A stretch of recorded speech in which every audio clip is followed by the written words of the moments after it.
क्या नाम है आपका? चिराग मित्तल। चिराग, एक बात बताओ, एक तरफ पीएम ने भाषण दिया मणिपुर को लेकर, एक तरफ राहुल गांधी ने भाषण दिया। हाँ, मणिपुर में जो हिंसा हुई थी उसे लेकर कल पीएम ने भाषण दिया, किसका भाषण सही था? जी का, नरेंद्र मोदी जी का। तो नरेंद्र मोदी जी का बयान सही था। उन्होंने साफ कह दिया कि मणिपुर में जल शांति का सूर्य उगेगा। एक तरफ कहते हुए नजर आ रहे हैं पीएम के उपलब्धियां गिनाते हुए नजर आ रहे हैं। वहीं मैं राहुल गांधी की बात करूँ तो राहुल गांधी कहते हुए नजर आ रहे हैं कि भारत माता को असंसदीय कहना भी गलत है इस समय। क्या है ये? नहीं, नरेंद्र मोदी जी जल्दी शांति लाएंगे। राहुल गांधी का तो पता नहीं है, क्योंकि सरकार ही नहीं होनी। नरेंद्र मोदी ने क्या कहा था उन्होंने?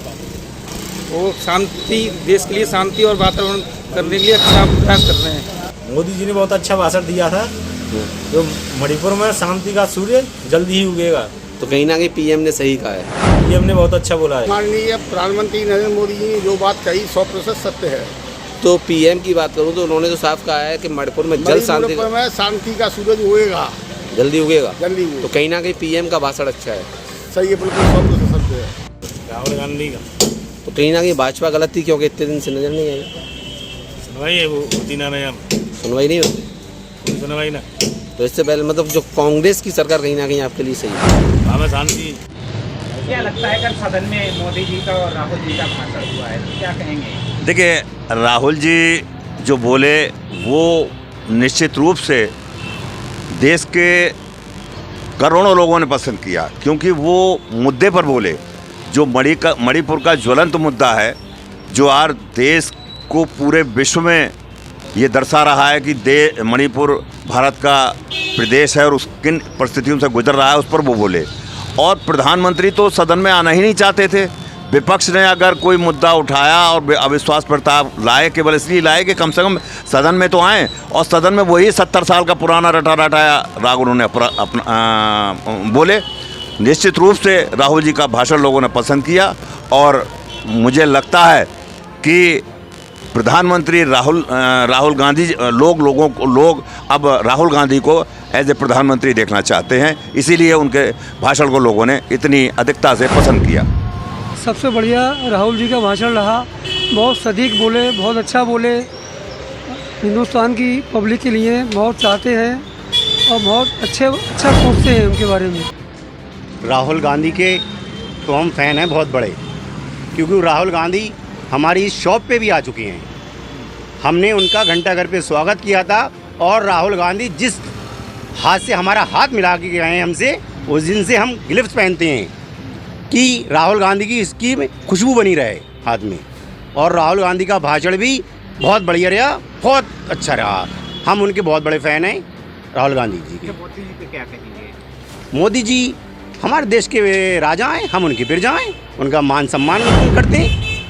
देखिए, मोदी तो हमेशा से झूठी बोलते रहे हैं, उनके भाषण का तो कोई मतलब ही नहीं है। लेकिन जो राहुल जी का है वो उन्होंने हमेशा ज़्यादातर जो अभी भाषण दिया उन्होंने सदन में बोले, वो उन्होंने देश हित में, पब्लिक के हित में, समाज के हित में, आर्थिक स्थिति के ऊपर, देश में क्या चल रहा है, कितनी मारकाट चल रही है, कितना मानव का विनाश हो रहा है, इस चीज़ पे वो बोले, बहुत अच्छा बोले वो। देखिए, राहुल जी जब सदन में बोल रहे थे तो वो तथ्यों पर बोल रहे थे। मणिपुर का मुद्दा था, यहाँ पर तमाम चीज़ों को देखा गया है कि किस तरीके से मणिपुर में कानून व्यवस्था कोलैप्स कर गई। जिस मुद्दे को उठाया जाना सदन में ज़रूरी था, वो उस पर राहुल जी बोले, विस्तार से बोले और सार्थकतापूर्ण बोले। हालांकि दूसरे मुद्दों की जब बात आई तो राहुल जी ने कहा भाई विषय वो नहीं है, आज विषय ये ज़रूरी है। इसीलिए राहुल जी का भाषण निश्चित तौर से बहुत बेहतरीन था। जहाँ तक मोदी जी की बात है तो मोदी जी वही रटी रटाई बातें उन्होंने की, विपक्ष पर आरोप लगाए, निरर्थक आरोप लगाए, तथ्यों से छेड़छाड़ की, और यहाँ तक कि कई तथ्यों को लेकर उन्होंने झूठ भी बोला। और जब विपक्ष को लगा कि 1.5 घंटा बोलने के बाद मोदी जी मणिपुर के मुद्दे पर बिल्कुल नहीं बोलेंगे, तब विपक्ष की तरफ से वॉकआउट किया गया। ये इस बात को दर्शाता है कि मोदी जी का भाषण निरर्थक था, और जब विपक्ष ने वॉकआउट किया तब मोदी जी मात्र 1.5 मिनट मणिपुर पर बोले, जबकि उन्हें शांति की अपील शुरुआत में करना चाहिए थी। तो जहाँ तक मैं समझता हूँ राहुल जी का भाषण सार्थक था, सारगर्भित था और बहुत बेहतरीन था। मोदी जी का भाषण निश्चित तौर से जनोपयोगी। सदन में जो भाषण हुआ, राहुल जी का भाषण अच्छा लगा, क्योंकि उन्होंने मतलब मणिपुर के मुद्दे पर काफ़ी गंभीरता से अपने विचार व्यक्त किए। प्रधानमंत्री जी ने आर्थिक स्थिति पर अपना स्टेटमेंट दिया और उन्होंने मतलब मणिपुर के बारे में ज़्यादा विशेष जानकारी दी। आज के दौर में नेताओं ने संसद भवन को अपना निजी अखाड़ा बना दिया है। इसमें करोड़ों रुपया खर्च होता है जनता का, लेकिन जनता का कोई भी उसमें फैसला नहीं लिया जाता है कि जो जनता के हित में हो। वो अपना पक्ष हो या विपक्ष हो, अपने अपने मुद्दे रखते हैं। वो कहता है उस पार्टी ने इतना घोटाला किया, वो कहता है कि उस पार्टी ने इतना घोटाला किया, लेकिन जनता के तरफ कोई भी नहीं विपक्ष बोलता है। और न जनता का पैसा ऐसे करोड़ों रुपया बहाया जा रहा है रोजाना, न उसकी तरफ कोई देखता है कि ये पैसा कहाँ से आता है। जनता की गाड़ी कमाई का पैसा है और बेचारी जनता की एक भी आवाज़ उसमें नहीं उठाई जाती है। केवल अपने वो निजी मुद्दे व्यक्तिगत उठाते हैं कि कांग्रेस ने इतना घोटाला किया, कि बीजेपी ने इतना घोटाला किया, कि उसने ये किया वो किया, लेकिन जनता के भले के लिए कोई भी काम नहीं करता है। ये जो संसद में जो टीका टिप्पणियाँ एक दूसरे पे पूर्ववत भी होती रही हैं, तो मैं इस पर ये कहना चाहूँगा कि ये एक तरह से गलत तरीका है। अगर कांग्रेस में जो भी कुछ हुआ वो बीते समय की बात हो गई। अब वर्तमान में अगर आप इस सरकार में सत्ताधीन हैं तो आपको एक अच्छा पहल करनी चाहिए। बेरोजगारी, भ्रष्टाचार और तमाम ऐसे मुद्दे ज्वलंत समस्या हैं देश में, उन पर आवाज़ उठानी चाहिए। एक दूसरे पर टीका टिप्पणी करके संसद की गरिमा को तार तार करने का जो प्रयास किया जा रहा है, कहीं ना कहीं इससे आम जनता आहत है। तो मेरा कहना यही है कि एक दूसरे पर प्रत्यारोप न करके, छोटी छोटी बातों को बड़ा मसला न बना के, जो जनता की मूलभूत आवश्यकता हैं, सबसे बड़ी शिक्षा, बेरोज़गारी और ऐसे तमाम मुद्दे हैं जो से जनता जूझ रही है, और उसकी ओर ध्यान दिया जाए। आपस में अगर टिप्पणी करेंगे तो उससे कोई लाभ होने वाला नहीं। संसद भवनों का है कि 2024 में हमारी सरकार फिर से आ रही है, लेकिन जनता की तो कुछ मुद्दे हैं, उनको भी तो देखना चाहिए। जैसे कि बेरोजगारी का मुद्दा है, महंगाई का मुद्दा है, शिक्षा पर प्राइवेट स्कूलों में अभिभावकों को ऐसे ठगा जा रहा है, उस पर कोई चर्चा ही नहीं होती है। दोनों जगह अपने अपने प्रस्ताव रखे हुए हैं, दोनों के अपने अपने स्टेटमेंट हैं, और राहुल गांधी अपनी जगह भाई अपनी बात कह रहे हैं, और बाकी का मोदी जी को तो अपना इलेक्शन दिखाई दे रहा है 2024 में। इसमें जो है देखिए, मणिपुर आज से लगभग 4 महीने से चल रहा है, और मणिपुर की जो समस्या है वो बड़ी ज्वलंत समस्या है। मणिपुर की समस्या के संबंध में पूरा देश चिंतित है, पर उस संबंध में हमारे माननीय प्रधानमंत्री श्री मोदी जी ने कभी किसी बात के माध्यम से कोई फोकस नहीं किया। विपक्ष का हमारा एक उद्देश्य और एक नज़रिया रहा कि इतने दिनों से चल रहे मणिपुर के संबंध में प्रधानमंत्री ने आखिर उसमें क्या कार्रवाई की है, उनकी सरकार है, उनको क्या निर्देश दिए हैं, और उसके संबंध में क्या कोई ऐसा SIT ऐसी कोई गठित की है, ऐसी जाँच की है कि क्यों इस प्रकार हालात हुए हैं।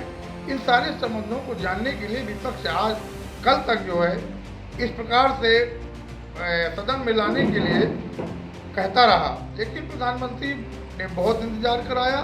इंतजार कराने के बाद जब वो सदन में कल आए तो उन्होंने इधर उधर की चर्चाएं की।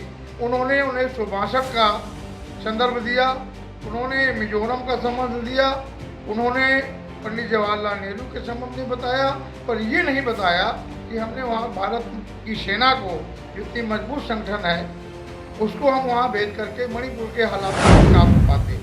देखिए, सदन में विपक्ष अविश्वास प्रस्ताव लाया है, और अविश्वास प्रस्ताव लाने का कारण भी विपक्ष ने बताया है कि मणिपुर हिंसा और देश में अन्य जगहों पर हो रही सांप्रदायिक हिंसा। तो यदि प्रधानमंत्री जी को अविश्वास प्रस्ताव में बोलने के लिए सदन में आना पड़ा, तो प्रधानमंत्री जी को अविश्वास प्रस्ताव क्यों लाया गया है, और अविश्वास प्रस्ताव का खंडन करने के लिए प्रधानमंत्री जी को अपने उन सभी बिंदुओं को रखना चाहिए, जैसे मणिपुर हिंसा है या अन्य। लेकिन प्रधानमंत्री जी सदन में आते हैं, सदन में आने के पश्चात प्रधानमंत्री जी नेहरू, गांधी, इंदिरा गांधी, राजीव गांधी यहाँ की खामियां गिनवाने लगते हैं, इतिहास बताने लगते हैं, इतिहास को हतोत्साहित करते हैं। और वर्तमान में आप प्रधानमंत्री हैं तो वर्तमान की नीतियों के बारे में चर्चा नहीं करते हैं, वर्तमान में अपनी कमियों को नहीं गिनाते। तो प्रधानमंत्री जी से आग्रह है कि कृपया सदन में आएँ। तो अविश्वास प्रस्ताव पर जो चर्चा होनी थी उस पर चर्चा करें, मणिपुर हिंसा पर चर्चा करें और जनता को और मणिपुर की जनता को आश्वासन दें कि वहाँ फिर से स्थिरता और शांति स्थापित हो सकेगी, तभी एक विकसित का निर्माण हो सकेगा। लेकिन एक गंभीर मुद्दे पर इस पर बहुत पहले विचार विमर्श हो जाना चाहिए, सर्वदलीय बैठक बुला करके। एक गंभीर मुद्दा था, इस पर बात होना चाहिए। माननीय प्रधानमंत्री जी ने बहुत लेट बोला, लेकिन चलिए ठीक है बोले तो, और जो विपक्ष के मुद्दे हैं कि वहाँ पर शांति कैसे हो, उस पर विचार विमर्श अभी भी होना बाकी रह गया है, क्योंकि जब शांति होगी तभी समाधान होगा। उस दो समुदायों के बीच की लड़ाई महिला उत्पीड़न और बाल उत्पीड़न जैसे जघन्य अपराधों की ओर बढ़ती जा रही है। हमें ध्यान देना पड़ेगा कि हमारे जो देश में जो हालात पनप रहे हैं, इन हालातों को कैसे सुधारा जाए और इस देश के माहौल को कैसे। का काम है कि बुनियादी बिंदुओं को उठाना, वो काम विपक्ष बाखूबी निभा रहा है, इसमें कोई कमी नहीं है।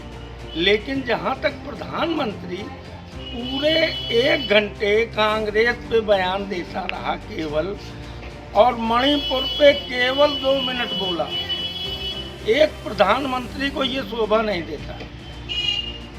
प्रधानमंत्री देश के सर्व राज्यों का प्रणेता है, लेकिन अगर प्रधानमंत्री अपने दायित्वों का निर्वहन नहीं करता, 3 महीने तक मणिपुर हिंसा में झुलसता रहा देश, और उस देश के बारे में एक शब्द न कहना सबसे बड़ी अलोकतांत्रिक पद्धति डालना है। मोदी जी 140 करोड़ देशवासियों की आवाज़ है। मोदी जी का जो भाषण है वो हमेशा सराहनीय रहता है और राष्ट्रहित में रहता है, सभी के लिए लाभदायी रहता है। और जो आप मणिपुर हिंसा की बात कर रहे हैं, विपक्ष को जितना गंभीर होना चाहिए मणिपुर हिंसा में उतना है नहीं, सिर्फ और सिर्फ राजनीति की रोटियां सेक रहा है। मणिपुर की राजनीति में, मणिपुर में जो घटना हुई है उसमें दोषियों में कड़ी से कड़ी सज़ा दिलवाई जा रही है सरकार की ओर से, केंद्रीय जांच एजेंसियां लगी हुई हैं और मणिपुर में शांति का अवश्य हो जाएगा। ये मोदी जी ने स्पीच और राहुल जी की स्पीच हुई है संसद में, किसकी स्पीच आपको ठीक लगी है? क्योंकि राहुल जी ने जहाँ तक वक्तव्य दिया है संसद भवन में, वो लोग जनहित मुद्दों में समाज में लेके बात कही है। और मोदी जी की तो हमेशा यही रही है राजनीति में। मोदी जी की जो भी वक्तव्य रहा वो कोई जमीनी स्तर का नहीं रहा। राहुल गांधी जी ने जो भी मुद्दे उठाए, चाहे मणिपुर का मुद्दा हो, चाहे लुरु का मुद्दा हो, उस पर मोदी जी ने कोई जवाब नहीं दिया, गोल बातें करते रहे। तो संसद में जो भी राहुल गांधी जी ने वक्तव्य दिया वो बहुत अच्छा रहा। मोदी जी का वक्तव्य अच्छा दिया। मोदी ने जो वास्तविकता थी, जो वास्तव में काम किए धरातल पर, उसी के बारे में बोला। और अनर्गल वो बोलते भी नहीं हैं, जो काम किए हैं उन्हीं पे बोला है। जैसे राशन का वितरण हुआ कोरोना काल में, लोगों को यथास्थल पहुंचाया गया, किसी को कोई परेशानी नहीं हुई। कोरोना में दवाइयाँ भी मुफ्त में मिली, सबको खाने के लिए राशन मिला, और जो भी सुविधाएँ गरीबों के हित में आई हैं वो सब ज़मीनी स्तर पर करके आई हैं, उसी को भाषण दिया मोदी। ऐसा है, प्रधानमंत्री नरेंद्र मोदी ने स्पीच दी है, वो मणिपुर के बारे में कुछ कहा ही नहीं उन्होंने, और इधर उधर की विपक्ष को कटाक्ष करते रहे। जबकि इशू ये था कि मणिपुर में जो दंगा हुए उसके बारे में सच नहीं था, उनके बारे में उन्होंने किया था गृह मंत्री स्पष्टीकरण देंगे। लेकिन राहुल गांधी ने मणिपुर वाले कांड पर अपना पूरा व्यक्त किया है, और उन्होंने ये भी कहा है कि प्रधानमंत्री ने कोई भी मणिपुर कांड के बारे में नहीं कुछ कहा है। मोदी जी और राहुल जी बोले, किसका भाषण अच्छा लगा? नहीं, वो राहुल जी बोले या मोदी जी बोले, वो भाषण से हमको मतलब नहीं है, ये भाषण पर खाली चलता है। मोदी जी सबसे बढ़िया है प्रधानमंत्री में, और लालू जी सबसे बढ़िया है मुख्यमंत्री में, बाकी सब कोई इधर उधर का है। मोदी जी का लगा, क्या लगा उनके भाषण से? क्या मोदी जी के भाषण में सारी बातों को बताया गया। राहुल जी तो ऐसा ही बोलते रहते हैं, क्या का कोई ही नहीं, औचित्य नहीं है। हमको तो मोदी जी का ही भाषण अच्छा लगा, क्या कि जितने भी विपक्षी दल के नेता हैं उनके उन पर आरोप लगाते हैं, सारे आरोपों का उन्होंने जवाब दिया। और राहुल गांधी के सारे बातों का जवाब दिया। और मोदी जी जैसा प्रधानमंत्री तो कोई दूसरे दल में है ही नहीं, उनके जैसा चेहरा तो है ही नहीं दूसरे दल में। परसों राहुल जी का भाषण हुआ था और कल मोदी जी का भाषण हुआ था, आपको किसका भाषण ज़्यादा अच्छा लगा? आपकी राय से कौन भाषण ज़्यादा? मोदी जी का भाषण जो है हमेशा से अच्छा चला आया है। वो देश हित की बात करते हैं, जनहित की बात करते हैं, पब्लिक के दिल में वो घर कर चुके हैं। हम लोग उन्हें भली बात जानते हैं, कभी झूठे वादे नहीं किए, जो किया उसको पूरा किया है। मोदी जी हर हमेशा सर्वोपरि हैं और रहेंगे। निगाह में राहुल जी का भाषण ज़्यादा अच्छा था। क्या लगता है आपको? उन्होंने जो बेबाकी से अपनी बात को रखा है संसद में देश के समस्याओं के प्रति, वो बहुत ही सराहनीय और बहुत ही प्रशंसनीय भाषण है वो, जिससे जनता को और प्रशासनिक अधिकारियों को एक सीख मिलेगी उससे। नरेंद्र मोदी जी का भाषण अच्छा लगा। जो हमारे देश के प्रधानमंत्री नरेंद्र मोदी जी हैं वो देश के लिए अच्छा काम कर रहे हैं, इसलिए मैं पहला भाषण उनका मुझे संसद में अच्छा लगा। सबसे पहले तो बात यह है कि आज देश के जो हालात हैं, देश के कई जगहों पर आपसी हिंसा, एक तरीके से बंटवारे वाली जो राजनीति है, उस पर राहुल जी ने अपनी सदस्यता वापस आने के बाद बोला है। और मेरे हिसाब से राहुल जी का भाषण बहुत ही शानदार भाषण था। उन्होंने उन्हीं मुद्दों पे बात करी जिन पर उनको करना था, जो वो देख के आए हैं। मोदी जी के मोदी जी का भाषण, मोदी जी राष्ट्रीय स्तर क्या विश्व स्तर के नेता हैं। विश्व में भी भारतीय जनता पार्टी को लोग जानने लगे। इससे पहले तमाम हमने नेता देखा है, मगर ऐसा नेता नहीं जो कि विश्व में चर्चित नेता है। मोदी जी को हर आदमी सम्मान करता है, आदर करता है। निगाह में कौन अच्छा भाषण? हमारे हिसाब से तो राहुल जी का जो भाषण था वो बहुत ही अच्छे लगा, क्योंकि अभी तक जो सामाजिक भाषाएं और जो उन्होंने जो भी भाषण दिया उसके हिसाब से जो लोगों में जाकर जितनी समस्याएं हैं उसको सुन रहे हैं। उसके अलावा भी बहुत सारी चीज़ें राहुल के कर रहे हैं। उसके प्रति हमारे ख्याल से जो है वो राहुल का भाषण जो है मुझे बहुत ज़्यादा अच्छा लगा। वैसे तो हमारे ख्याल से राहुल गांधी की जो सोच है और राहुल गांधी के जो बयान हैं, जो भाषण हैं, वो पॉजिटिव हैं, जनता के लिए पॉजिटिव हैं।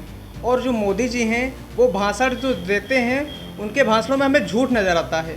वो अपने ख्यालों पर बात करते हैं, लेकिन उनके ख्याल जो हैं वो झूठे हैं। वो बात बताते हैं जो झूठ बोलते हैं, और जो जनता को ज़रूरत है उसके लिए नहीं बोलते। वो जो जनता को भड़काने वाले बयान देते हैं वो हमें ना पसंद है। और राहुल गांधी हमारे ख्याल से सही और जो काम करना चाहते हैं वो सही करना चाहते हैं। अगर देखा जाए तो मुझे राहुल गांधी का भाषण पॉजिटिव लगता है और मोदी जी का भाषण निगेटिव लगता है। और जो मणिपुर में चल रहा है उसको मोदी को देखना चाहिए। जो ये दंगे हो रहे हैं, ये जो है इलेक्शन आने वाले 2024 के, तो देखा जाए अगर इलेक्शन से पहले हर जगह हर दंगा होता है, अब क्या है वहाँ भी दंगा हो रहा है इलेक्शन के चक्कर में। ये अपना वोट बैंक जो है मजबूत करना चाहते हैं। ऐसे क्या हिंदू मुस्लिम को लड़ाएंगे तो इनका वोट बैंक मजबूत होगा। कल संसद में देश के प्रधानमंत्री नरेंद्र मोदी ने भाषण दिया। आप उस भाषण को उस नजरिए से कैसा लगा उनका भाषण? देखिए, पूरी तरह से वो नकारात्मक भाषण था और विपक्ष की आवाज़ को दबाने वाला भाषण था। और जहां एक तरफ मणिपुर में नृशंस हत्याएं हो रही हैं, महिलाओं के साथ तमाम उत्पीड़न हो रहा है, उन स्थितियों में भाषण की आवश्यकता नहीं है। आवश्यकता वहाँ पर कार्य योजना तैयार करने की है, वहाँ के लोगों को से बात करने की है। और पूरा भाषण, कल उस भाषण में अहंकार झलक रहा है। देखिए, प्रधानमंत्री नरेंद्र भाई मोदी जी तथ्यात्मक बात करते हैं। देश में सबका साथ, सबका विकास और सबका विश्वास लेकर चलते हैं। आज वो भारत के ही नहीं, पूरे विश्व के जनमान्य नेता हैं। बड़े बड़े राष्ट्राध्यक्ष उनका लोहा मानते हैं। रूस और अमेरिका दोनों परस्पर दुश्मन होते हुए भी हमारे प्रधानमंत्री को अपना दोस्त मानते हैं। और दोनों आज रूस से झगड़ा चल रहा है कई देशों का, उन देशों में भी मध्यस्थ करने के लिए